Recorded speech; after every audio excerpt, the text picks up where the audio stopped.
हो या नहीं हो, फेज और न्यूट्रल। लेकिन जो तीसरा है वो आपका पिन शू अर्थिंग का है। ये अर्थिंग हमारे पाकिस्तान में बहुत कम इस्तेमाल होता है, अच्छे अच्छे जो स्टैंडर्ड के घर हैं वहाँ पे ये यूज होता है, ठीक है। अब इस तीसरे का फायदा क्या होता है आपको, लेट से आपके पास एक टेबल फैन है, क्या है, टेबल फैन है। ये टेबल फैन भी आपका, इससे दो तारे अमूमन पाकिस्तान में दो ही निकलती हैं, एक न्यूट्रल में जाती है, एक फेज में जाती है, क्लियर है। अब सोचने वाली बात क्या है कि ये तीसरी तार किस पर्पस के लिए है। तीसरी तार हम करते क्या है, लेट से अगर हम तीसरी तार न जोड़ लें, होगा क्या इससे, एक इंसान उसके साथ खड़ा है, जमीन पे उसके पाँव हैं, इसी पंखे की तरह, ये इंसान लेट से हाथ लगाता है इस पे,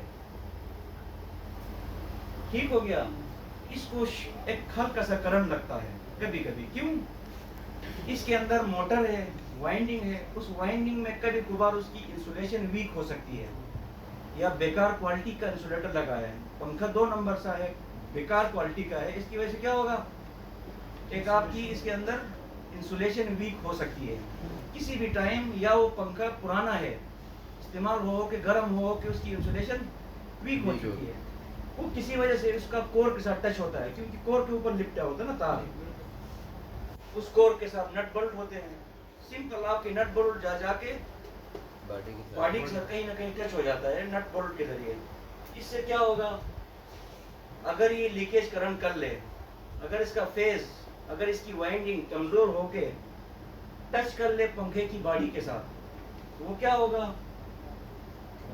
करंट उसके अंदर रहेगा, भला वो थोड़ा एम्पेयर होगा, मिली एम्पेयर्स में होगा, माइक्रो एम्पेयर्स में होगा, बहुत थोड़ा होगा, एक एम्पेयर भी होगा, उससे भी कम 0.001 एम्पेयर, कुछ भी कम, बहुत कम एम्पेयर्स हो सकता है।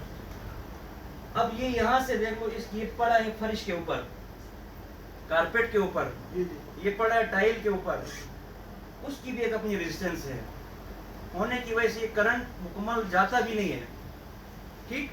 इसकी वजह से क्या होगा, इसके अंदर एक हल्का सा पोटेंशियल मौजूद है।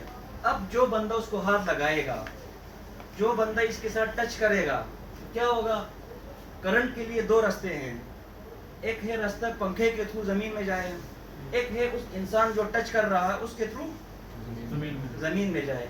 अगर ये बंदा यहाँ अच्छे से वापडा प्रूफ जूते पहन ले, शूज पहन ले, सेफ्टी शूज, यहाँ भी एक शूज डाल दे, शूज की रेजिस्टेंस बहुत ज्यादा होती है, उसका जो सोल होता है वो रबड़ का है, मैंने आपको अभी बताया था, प्लाटिनियम, कॉपर, एल्युमिनियम, टंगस्टन, होते होते होते आगे ये पोर्सिलिन जो डिस्क नहीं है आपके, इंसुलेटर, इससे होते होते ये सारे, यहाँ बीच में आप आयरन भी रख लो, आयरन मतलब लोहा, स्टील, तो ये स्टील का बना है या लोहे का बना है ना। अब करंट के लिए देख लो, सबसे लोएस्ट रेजिस्टेंस कॉपर की, लेट से हम एग्जांपल के तौर पे 7 ले लेते हैं, एल्युमिनियम उससे 30% ज्यादा रेजिस्टिव है, तो उसकी 10 होगी, मिसाल है, ठीक है, एग्जैक्ट वैल्यूज नहीं है। फिर आपकी टंगस्टन होगी 50 रेजिस्टेंस में, करते करते आप आयरन जाओ तो आपका 90 पे लगभग, ये एग्जैक्ट वैल्यूज नहीं है, समझाने की हद तक। फिर आपकी पोर्सिलिन डिस्क है वो 1,00,000 ओहम, क्लियर है, ये उसकी रेजिस्टेंस है। अब आपकी पोर्सिलिन डिस्क में बहुत ज्यादा रेजिस्टेंस है, इसी वजह से वो 11,000 को खंबे के ऊपर तक बचाव करके ग्रिड स्टेशन से ले जाके वहां तक पहुंचाता है। जब भी आपकी ये डिस्क खराब होगी, ये डिस्क है ना आपकी, ये खराब होगी तो क्या होगा, उस दिन रेजिस्टेंस खराब हो गई उसकी, उस दिन वहीं से वो करंट नीचे करता है, तो ग्रिड से फॉल्ट बनता नहीं बनता, तो ये सिचुएशन। अब आप देख लो, आपके पास ये सामने सारी चीजें मौजूद हैं, इनमें आप देख लो, एक आपके साथ स्टील का स्टैंड पंखा है लोहे का, दूसरा आपके पास इंसान है, इंसान की लगभग जो रेजिस्टेंस है ना, तो याद रख लो ये एग्जैक्ट वैल्यू है, ठीक है, 1500 ओहम है उसकी। समझ गए आप? अब 1500 ओहम है इंसान की। अगर वो इंसान जराब पहने तो ये 1500 से बढ़ के 1600 हो जाएगी। किसके साथ? जराब की वजह से। इसके साथ अगर वो बूट पहने, सेफ्टी बूट, अच्छी क्वालिटी के बूट, फिर ये 1600 से बढ़ के 50,000 भी हो सकता है। ये अभी एग्जैक्ट वैल्यूज मुझे नहीं पता है, वो चीज से ऊपर ही है। अब आपकी 50,000 से, इससे भी अगर बंदा सेफ कम करना चाहता है तो क्या करे? लकड़ी की एक स्टूल बना ले। इस तरह की लकड़ी की स्टूल है, इसके ऊपर जूते पहन के चढ़े, शायद 11,000 भी कुछ ना कहे उसको। क्लियर है? 11,000 भी कुछ नहीं कह सकती। अगर आप क्या करो, लेट से, ये करना नहीं है, आपने एग्जांपल दे रहा हूं। अगर आप क्या कर ले, ये इंसुलेटर है ना, इस तरह के इंसुलेटर आप लगा लो, वो बना लो, स्प्रिंग सी बना लो। आप इसके ऊपर चढ़ जाएं, डायरेक्ट 11,000 को भी हाथ लगा सकते हैं, लेकिन लगाना नहीं है। क्या पता वो डिस्के गिर जाए, कुछ भी हो सकता है। ठीक है, ये सिर्फ मैं मिसाल दे रहा हूँ। अगर इस तरह की 10-12 डिस्के करके इनके ऊपर चढ़ जाएं आप, डायरेक्ट 11,000 का जंपर करके आ सकते हो। शर्त ये है कि आप डिस्कों के ऊपर बैठे हों। ऐसा ना हो आप कोई टेबल के ऊपर बैठ के ये काम करोगे, फिर टेबल तो फिर भी कर सकती है आपको करंट कंडक्शन। क्लियर है? अब देख लो, करंट के लिए एक रास्ता है, ये 1500 वाला है, नहीं है रास्ता? एक रास्ता है ये वाला, आयरन वाला। मैंने मिसाल दिया है, ठीक है, आयरन की 9 है। इसको आप थोड़ा सा बढ़ा के 900 समझो, ताकि इस 1500 के करीब करीब हो। क्लियर है? एक रास्ता आपके पास 900 वाला है। क्लियर है? यहां से अभी आपने एक तार इजाफी बचाई, तीसरी तार।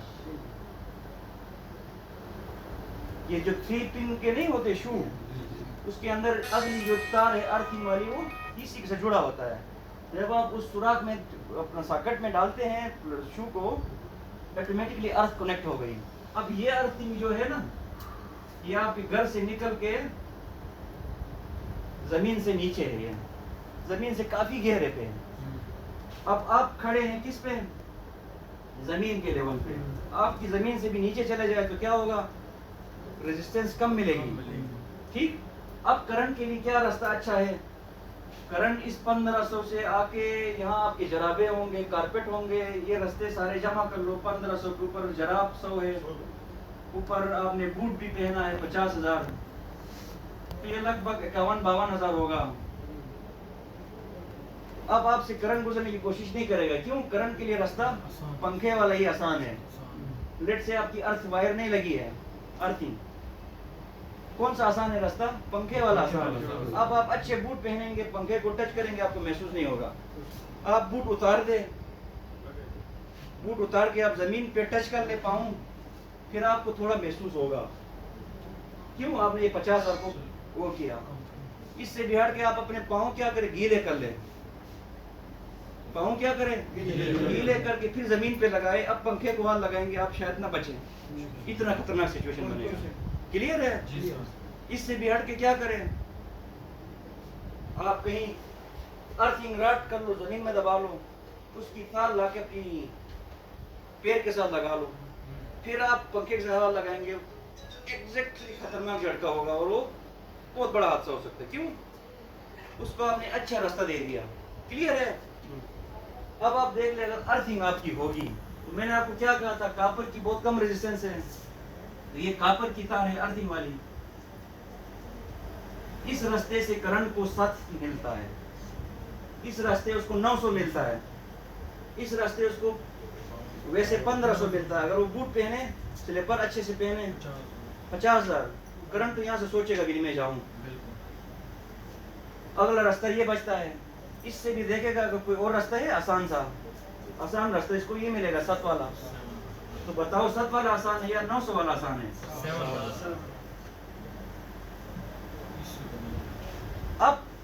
अब तक अगर आप लोग टच करके बच भी गए हो, कुछ भी नहीं हुआ, थोड़ा बहुत झटका लगा है, महसूस हुआ है, इसकी वजूहत क्या है? या तो आपके जराब होंगे, या आपकी कारपेट के ऊपर बैठे हैं आप, या आप टाइल के ऊपर बैठे हैं, मुकम्मल ज़मीन के ऊपर नहीं है आप, या वो ज़मीन गीली नहीं है। अगर वो ज़मीन गीली हो गई फिर भी आपको सही शदीद झटका लगेगा। क्लियर है? क्लियर। अब रास्ता हम इसको आसान सा दे देते हैं ना, तो करंट कोशिश करेगा इस अर्थिंग के जरिए ग्राउंड होने। इससे होगा क्या? इससे ये होगा कि एकदम करंट आएगा नहीं आएगा, क्योंकि रास्ता आसान है तो बहुत सारा करंट आएगा तो इस पंखे के पीछे जा के सर्किट ब्रेकर लगा नहीं लगा है घर में लगा हुआ, तो सर्किट ब्रेकर ट्रिप कर जाएगा। अब ये अर्थिंग डालोगे तो सर्किट ब्रेकर ट्रिप कर जाएगा, अदरवाइज ट्रिप नहीं करेगा। ये ज़हन में रखो ये बात। क्यों नहीं करेगा? क्योंकि थोड़ा थोड़ा करंट जा रहा है, सर्किट ब्रेकर को महसूस ही नहीं करेगा सर्किट ब्रेकर की यहाँ से कुछ करंट इजाफी जा रहा है। आज बात आप समझ गए हो? अब हम आसान रास्ता देंगे तो करंट ज्यादा आएगा।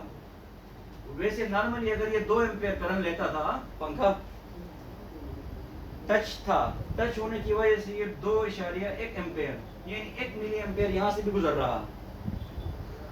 तो क्या होगा? आपका 2 डाई पे सर्किट ब्रेकर टिप नहीं करेगा। अगर आप उसको अच्छी अर्थिंग देंगे, तीसरा पिन शू वाला इस्तेमाल करेंगे, ये 2 5 की बजाय 10 15 या 20 या 100 भी आ सकता है। इस पे सर्किट ब्रेकर क्या करेगा? ट्रिप कर जाएगा और हादसा नहीं हो जाएगा। क्लियर है ये बात? कोई समझ नहीं आई है मुझे बता, पूछो मुझसे। ओके है? अब हम आते हैं अपने सिस्टम की तरफ।